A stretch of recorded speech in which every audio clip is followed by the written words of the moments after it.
And hello, everyone, and welcome back to Cyrus Webb Presents here on Amazon Live. I'm your host, Cyrus Webb. Glad you all could join us once again. If y'all are new to us on the Amazon side, welcome. Make sure you guys do hit that follow button, though, before you leave. You'll see it either here in this corner or down below. Also, you see some of the books from our next guest. We're excited to welcome back Dr. Velma Bagby to our broadcast today. We're in a special segment that we've been doing around her new series called the Catch Series. Today we're discussing book number 3. You guys can see it here. I tried to color coordinate a little bit, Dr. Velma.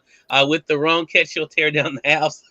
So we're going to talk to Dr. Velma about the new book, what it's been like for her to see the response. This is the latest book in the series. And make sure you guys join us next week when we're going to be talking about the entire series and definitely want to get your feedback from that as well. I should mention, too, we are simulcasting this. So welcome to those tuning in on Facebook, LinkedIn, YouTube, and Twitter. But Dr. Velma, glad to have you back on with us. Thank you, Cyrus. It's a pleasure. I always enjoy myself when I come on, so I'm looking forward to it. Well, I always enjoyed as well, and our audience do as well. A lot of great conversations we've been able to have around these series, and it's great to be able to have these past couple weeks, Dr. Van. We can just focus on one book. And we're going to do that again today with the newest book, The Wrong Catch She'll Tear Down the House. We do have it highlighted for you guys on Amazon. So you guys will see it in the carousel there. You can get the Kindle edition for only 99 cents, as you can see there. Also, of course, you can be able to get the paperback as I have it as well. So, Dr. Velma, this is the latest book. When you first released it, you said it was like giving birth again. So talk to us about what it's been like for you to present this baby and see the way people are responding to it. I think it's just the year that I had. I was experiencing some health issues as a result of being rear-ended in a car accident. So my shoulder froze in February, and I had a difficult time completing it. And so when I refer to it as like giving birth, that's exactly what happened. I had to utilize all kinds of tools, such as the dictation system. I mean, much of it had been done, but my diagnosis didn't come through until July. So I spent all that time in pain, basically. And so that's what I refer to. And sometimes that is the process. Sometimes we have those challenges that come up as writers, and we try to work around it to get the task done. And that's what happened with this particular book. Such a great point. Manswell, hello to you. Good to be able to see you on the Facebook side. It says hello to you as well, Dr. Velma. So I think as we kind of dive into the third book, The Wrong Catch She'll Tear Down the House, I think people were interested as to where you were going to go with this one, Dr. Velma, because, again, it all started with The Catch No One Wants. You all can see it there. It is in the carousel for you guys joining us on Amazon. And then you had The Wrong Catch that took basically the principles of The Catch No One Wants and was able to present it in a way where the women were able to come together and learn from Veronica and Grayson about, the different types of men they need to be aware of. And now with The Wrong Catch, and again, you tease this at the end of this book, The Wrong Catch She'll Tear Down the House, you now are able to have the men come together and have these conversations. Now, Myra, hello to you. Good to be able to see you as well. I have to be honest, I live a very simple life, Dr. Velma. However, I have not gone to a barbershop in 10 years. I do have a barber that comes to the house as part of my thing. So I don't actually. But it's funny. I bring that up for this reason. I hear when I've been telling my friends about this, I'm like, oh yeah, we talk about that in the barbershop all the time. So I have not been a part of those conversations personally. But what has it been like for you to take conversations like that, Dr. Velma, and put them in a book like this where men and women can be able to talk about it's not always the guys that's the problem? That's right. Well, I've had lots of conversations with my own husband. As a pastor, he had to work with the men, had conversations with friends, family members that are male. And he, from time to time, had mentioned, you really should do a book for the men. I said, okay, we'll see. Then when the readers started reaching out, the male readers, I didn't know I had a pocket of male readers reading that book. But that's how it's designed. It's not designed just for women, even though that was my focus initially. It can benefit both sides, even the new one that's released. They asked, when are you going to talk about? So I decided to have some conversations with a few men that I knew and wanted to get their input about what their challenges were. And that's how these characters were written. That's how they came to life. And it's not like many of the things I talk about in there I have not seen or heard. And so that's what made it so interesting. But my husband said, because this was the most difficult book for you to release, this has to be the one. Wow. Well, so let's talk about that for a second, because I think, well, you said something, we've never talked about this actually, Dr. Bellman. Uh-huh. You just said something interested, that you didn't know you had a pocket of men, reading these Yeah. books. But I think that goes to the stereotype also that Yep. fits Christian fiction. Uh-huh. Because I think some people, I don't know where this came from, believe that only women read Christian fiction, which is very strange to me. Right. But that is something people believe. So Hmm. even though you and I had had conversations, and Hmm. I have read the books, and you of course had people around you, um, were you really genuinely surprised that other men were interested? Well, there have been men who have walked with me in this journey. Hmm. From the first book, I have family members, who have been supporting me, who are men, all of Right. that, had all of that. But when the guys started asking me, can you please write one that focuses on the wrong women? I just thought, wow, that's a point. I need Mm. to make sure that I can show the other side, because if you read the book one, book two, you see where the women are pretty much shown some of the errors of their ways, even in their thinking towards men. Right. In their thinking, when something goes wrong in the relationship, it's always the blame placed on the man. I'm going, wait a Right. minute, that's not the case. Many of the Right. time, and I found in my own experience, there's a lot of times where the women were really the problem, not the men at all. And Hmm. so that was why this book was so important in response to all of that. So I have family members who are males that have walked on this journey with me and have enjoyed every book. But this Yeah. just the opening, they said, wow, you came out of the gate. And one of the readers said, I came out of the gate with just hitting men with what they needed to know in that first chapter. So I'm just glad that I'm hearing that kind of response. Love that. Hello to you, Miss Queenie. Good to be able to see you over there on the Facebook side as well. Again, for those tuning in on the Amazon side, all of the books in the series are in the carousel. But in today's conversation, we're going to focus on this book, the newest book, the Wrong Catch She'll Tear Down the House. Now, I want to say something that is interesting based on what you just said. Because in what we do see in the Wrong Catch, the women are very quick to try to blame Yep. the men. We don't see that really with Grayson and the men, as far as them just trying to put everything on the woman. So I want to talk about how you decided you wanted to form that group with the men with Grayson, Dr. Velma, and the Hmm. attitudes of the men in that group. I love the attitude of the men in that group, because that's the side everybody needs to see. Mm. Men are not always as critical as many women assume that they are. And I've been in the barbershops, by the way. I had to take my grandson. Many times I had to get out and go sit in my car because there were conversations I didn't really want to hear. And it's interesting that as I had the engagement, there was more engagement in my original manuscript. And I know my editor was saying, well, I don't know, the men are having, and I kept saying to myself, but that's how men respond. That's what I was Mm. saying. So I Yeah. actually had to tone it down a little bit. How men actually respond to some of those things in there, I had more of an interactive response, because men do respond. And so, having gone to the barbershop many times and having to sit outside in my car so that they were free to have their moment, because it's the Yeah. same way in the beauty shop. They have those moments in there as well. So it was really an interesting journey, but I think it was important to give that voice to the men as well. Yeah. We have several that have joined us on the Facebook side, Dr. Ben. I want to say hello to them. Antoinette, hello to you. Good to be able to see Hey, you, a fellow Mississippian there. Deborah Owsley, hello to you. Deborah says it goes both ways, and it is yep. definitely true. We're going to get into that, Deborah.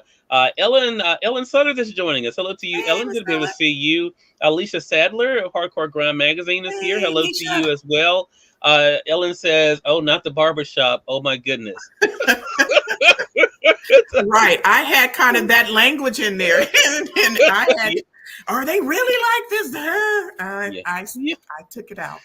So I want to talk about two aspects of the Wrong Catch She'll Tear Down the House. I want to begin with something Dr. Grayson talks about that fits into, which is why I teed up the conversation this way. Hmm. So for those of you who have the paperback edition of the book, it's chapter 7 that we're going to be looking at first. Hmm. And in chapter 7, beginning on page 105, Hmm. Grayson is talking to the men, and he says this. Guys, we hear a lot about narcissistic men, but not enough about narcissistic women. Mhm. This is a mannerism of this character. Although men are notorious for being this way, there are women who display the same behaviors. This woman expects constant validation and feels entitled to everything. What captivates the man in this woman's life is what occurs in the beginning. She is a flirtatious expert, presenting herself as a good woman. She can pour on the charm early in the relationship, Mhm. initially hiding her true self. It's my prayer you escape this false presentation of a good woman, because it won't be long before a man will will meet her defensive, aggressive side. So I want to talk about that because again, Mhm. it goes to the point that Deborah is making, which is it goes both ways. As Grayson says, Grayson is not Yeah. trying to make it seem like all these men are innocent. No. But as he says, just like we hear about narcissism with men, and we do hear about it more with men, I have to say, in the Yes, media, we do. but it does exist in women. I'm going to get into Roman, so you can go ahead and know that. I'm going to get into Roman in a little bit here, Dr. Uh-huh. Velma. But talk to us about that conversation because it is an important one about how these traits that sometimes are seen just to be for this person or that person really is something all of us have to deal with. Well, part of the problem is again, I've talked about high school dating versus using the better strategy in your dating and being more strategic in how you approach the person, the conversations you have, the questions you ask.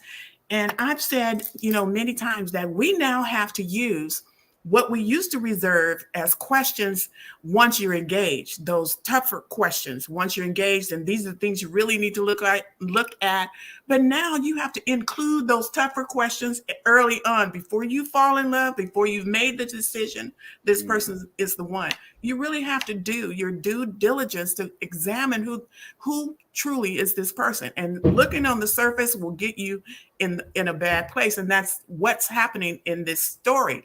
Many of the men were looking on the exterior of the women, not really examining their hearts and who they really are. And so that's how they got into trouble. And again, some of the women got into the same trouble in book Mhm. two because Yeah. women had flipped in the beginning over time. I'm talking about from 60s to 2000s. Women used to use more of that approach. We were better at examining the heart of that person that we thought we were interested in. Then it flipped somewhere in the 70s, 80s, 90s, where women began to act just like men. Men have always been notorious, no offense, Cyrus, of Mhm. looking at the exterior. Well, that doesn't tell you anything. That's what the book proves in every story. Yeah. Looking at what's on the outside does not give you any clue about who that person truly is. You must examine the heart of who they are. And you got to get into some tough questions. When I interviewed the men in preparation for this book and developing the characters, some of the things they talked about they experienced was real. And so I wanted to make sure I included some of those elements in the book. And so when you see the survey that Grayson did, those are actually actual responses from the men that I spoke to. So that's Wow. how real the book tells the story. Yeah. Yeah. Ellen says something here. Let me pull it up. She says, narcissistic women are the worst, but society would not call her that because they don't see that. I think, that is here's the thing. And you said it so well, Dr. Bama. I think, and, we as men, we are very visual, and I think but I Mhm. think you're right. We are seeing, I read some of these comments that some of these ladies write, and they're visual too. Yes, you know? now they are. They didn't used to be like that. Yeah. And that's what's getting women into trouble now Yeah. with Yeah. bad relationships. Yeah, and I think too, and I'm not to blame social media for this. I Right. think, but now people feel a lot more comfortable too saying things because they're like, hey, it's not like I'm saying it right in front of you. I can type this, and so I think it's so interesting the way Grayson was able to have that conversation. Let's talk about Roman. How did Roman come about?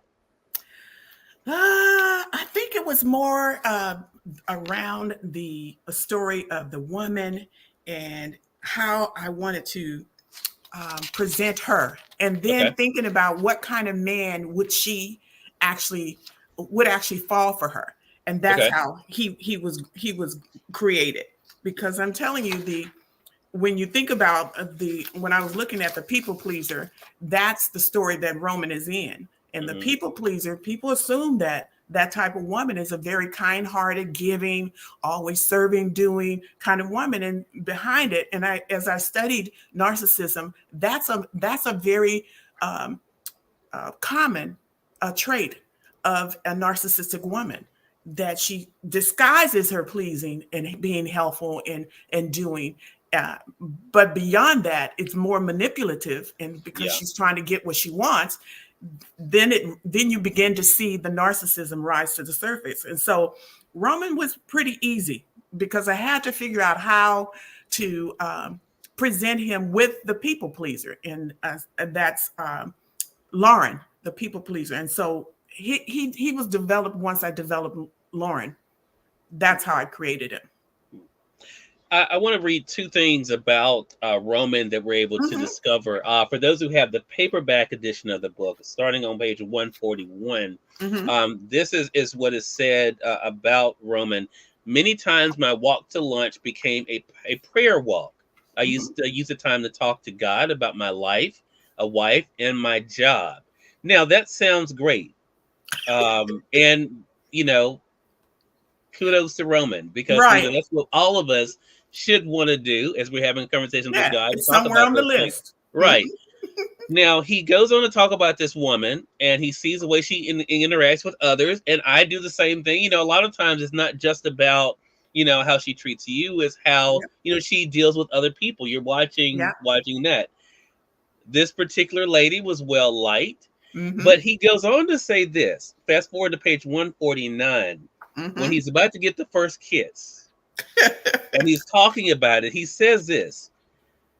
Now, let me stop here. This sounds Mm-hmm. like a beautiful story, doesn't it?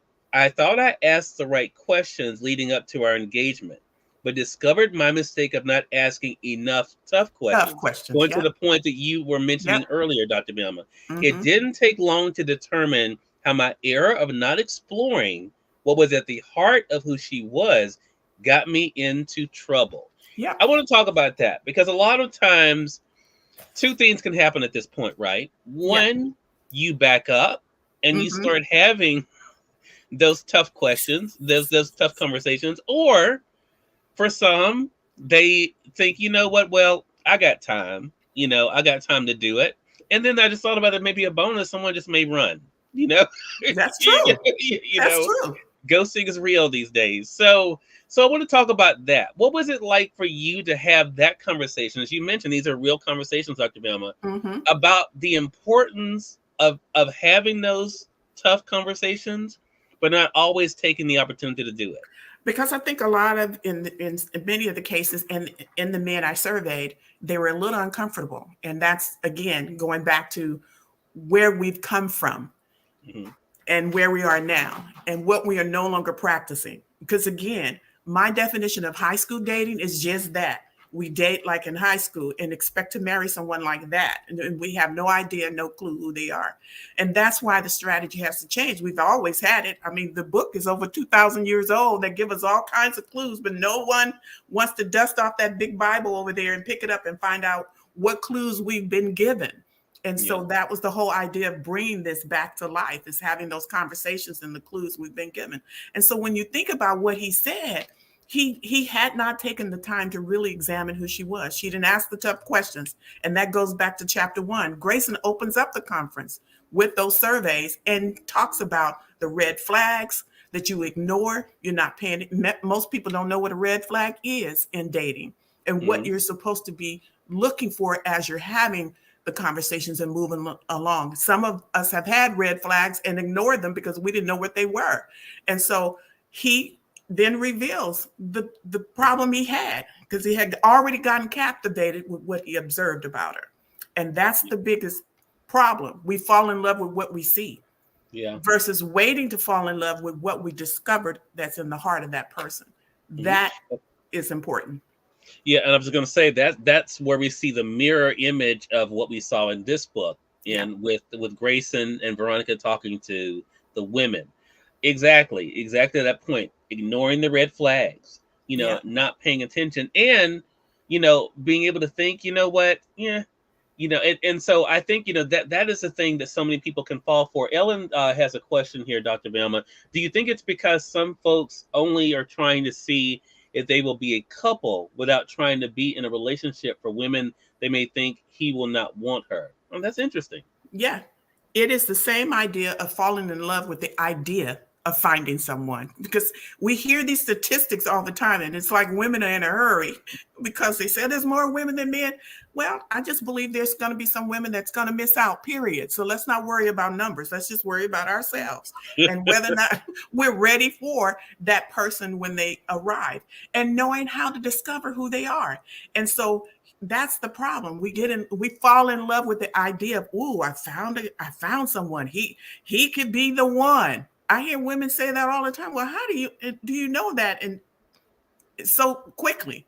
But I do talk about in the Black Book the a number of tests and trials, and it's important for us to learn to practice all of that stuff. All those clues are already given to us, and we're not even using them. So the strategy changes. You wouldn't think to ask those tough questions about her financial history and experience, about her livelihood, have she ever lost a place, about her health, if she has health issues or mental health issues, and whether or not she's addressed them and being treated for them. Some people have fallen in love with people with these issues and never asked, but now they're facing these issues after they marry them. And so tough questions are important. And so Yeah. to Ellen's question, yeah, people fall in love with the idea that they think they found someone without really examining who this person is. So high school dating is what we continue to practice, and it's broken. There's no commitment in it, and it just continues to spiral out of control unless we change the strategy in discovering our mate. Yeah. Time is getting away from us, Dr. Bim, as it always does. What, Cyrus? I love it because I could tell you read this book. Yeah. Time is getting away, but I want to bring in the wife, since it's not a spoiler anymore because we've already mentioned her Of course. before. So we were able to discover that, of course, because I think some people, and this is, I think I won't say partially my fault, but I never focused and never talked about the wife until this book came out, because she didn't have a prominent role in the No. series until now. So let's start there. Mhm. Why did you decide this was a time to let her have a presence? It's important because here we have Grayson, and people are very critical, even of me, of what your true credentials are. What Mm, expertise do you have? These people with 5 years as a certified dating and relationship coach, 5 years is not a long time. What's your experience? What have you accomplished in this arena? And yeah, so I wanted people to see how Grayson discovered his wife, and to present her as a supporter of what he does for women and men. And that was important to show, because we have to make sure that we are in this thing together, depending on what we each have to do, not to come into a situation and you're fighting what the person has been called to do. So that's so important. As we had conversations about this before, as Cyrus said, people have to understand this is what I do for living. This is mhm, what I've learned over my 50th wedding anniversary is next month. This is wow, what I've discovered over time. Why not share it with someone? So that's where wisdom comes in. And we don't rely on wisdom much anymore. When we are told multiple times in Proverbs to get wisdom, yeah, bind it. right, It would be your life. And so hmm, yet we don't use that kind of uh, we don't take that kind of approach. And we've been given the roadmap and the tools, and we're just not using them. yeah. So let's take the book and bring it into our world, Dr. Velma, as we Yeah. wrap up here, because as you mentioned throughout this conversation, these are real conversations that are having, that should be had, Hmm. that can help to avoid situations both for women and men when it comes to dating, preparing for marriage, looking for a mate. What do Yeah. you hope someone, even though they pick up this book as fiction, what do you hope it does for them in thinking about their own life? Give them something to think about. Give them something. Hope they discover something about themselves in there. Because I want you to understand that even though many of the women in here, at least four of them, are considered narcissistic, you might have some of those elements and you don't know. I had a conversation recently where the person said, well, I don't know if I should really follow what the books are giving the examples of because I'm a little stubborn. Well, that's a revelation of a red flag right there. Who wants to date someone that's stubborn or even marry someone that's stubborn? So we have some of those examples in there. So I hope that they'll take away something that maybe they hadn't thought about before, because these are tools that have been around for thousands of years. We just have fallen away from them, and they're there for a reason. I want to close with this, Dr. Van, because you mentioned this now a couple of times. It really Wait a minute, Cyrus. I thought you were getting ready to pray. Oh no! let me close. No. All right, Mississippi. Look, no. But hey, you mentioned something. It is biblical, that what I was going to talk. But this is something that it confuses me. Maybe it shouldn't confuse me, because you brought up twice now. This is why I'm bringing it up. About we've had this for thousands of years, and you're talking, of course, about God's word, the Bible. Yeah. But it is so interesting how now people see that as irrelevant to their lives, and they do go to the gurus, like what you're talking about, the ones we find online, the ones who write these books. Not to say that they don't offer some great advice, but what do you hope people do in thinking about the Bible differently when it comes to thinking about a mate, when it comes to reading the series? Go in and reference it because, like I said, when we talked before about the over 65 scriptures that discuss a fool, if you just read that list, that would arm you with enough information to know, wait a minute, he's sounding like that fool God talked about. Wait, he's acting like that fool God talked about. So it's just so much that's there, just like you and I talked about the Proverbs 31 woman. What does that look like? What is a ruby? What should she look like? And again, if Grayson talks to the men about the importance of making sure they're at ruby level, because that's what they're pursuing, a woman at ruby level. Keep in mind that none of this means that we are perfect people. Right. That's impossible. The word already tells us that none exists.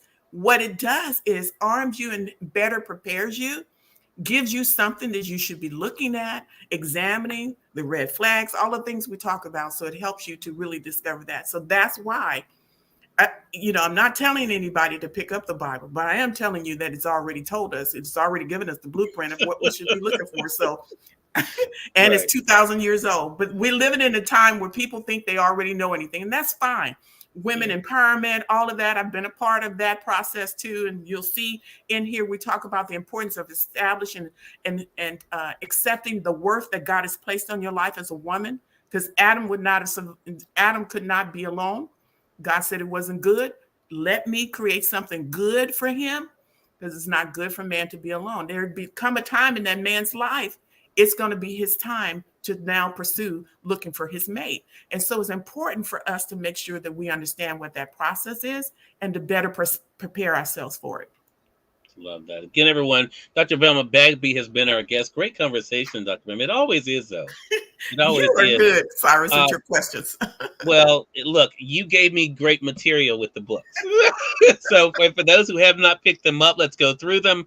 Again, the first book, The Catch No One Wants, I have it highlighted in the carousel for you guys here on Amazon. It's available in paperback and Kindle. All the Kindles, guys, are only 99 cents for this series. And then, of course, we have The Wrong Catch. You guys can see it there. Available in paperback and Kindle as well. Have it highlighted for you guys there on Amazon.